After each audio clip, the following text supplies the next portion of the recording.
านพระครูเป็นอาวุธเอาเต็มที่ดูกันหน่อยมาแถมอีก100จะไว้ซ่าเอาดับพรนำเพิ่นได้เด้อเอาเสียสวยเนี่ยพันพระครูเพิ่นสาธุสัพพะโร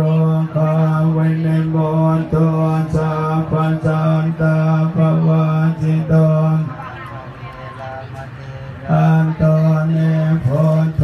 จะตุวังปวัสสะเพติโยวิวัชชันตุสัพพะโรอาจตุมาเตภวัตวันตรายโยสุเกเตคายโยโกภวังปนาเสเลสเนจังวัฏาปจายโนจัตตารธรรมาวันที่อายุวันโนสุขังปาราสาตัวญาณนำเราตั้งสอนมีความสุขยอดต่อแล้วการต่อไปท่านจะได้ร่วมพิธี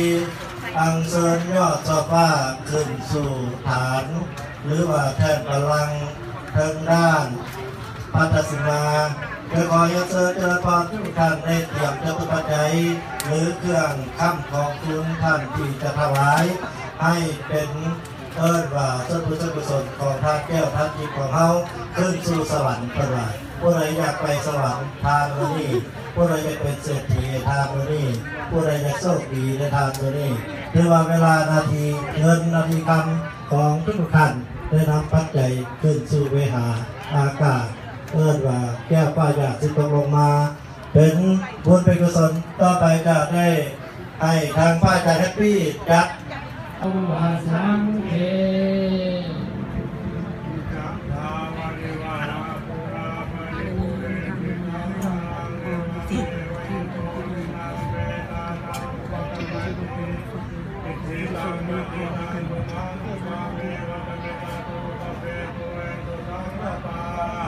อันโทปนาโตยะธามณิโตจิราโตยะธาสัพพิติโยวิวัชชันตุสัพพะโรหินาสาธุมาเตภวังโยสุเขเกขายโยโกภวะ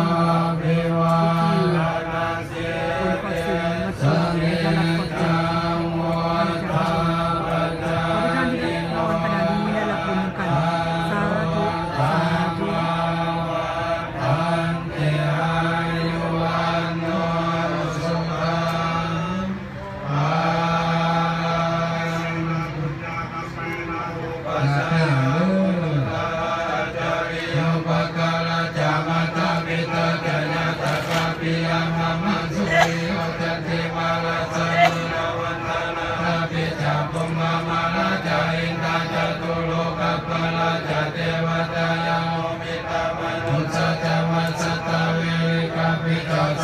สัตตา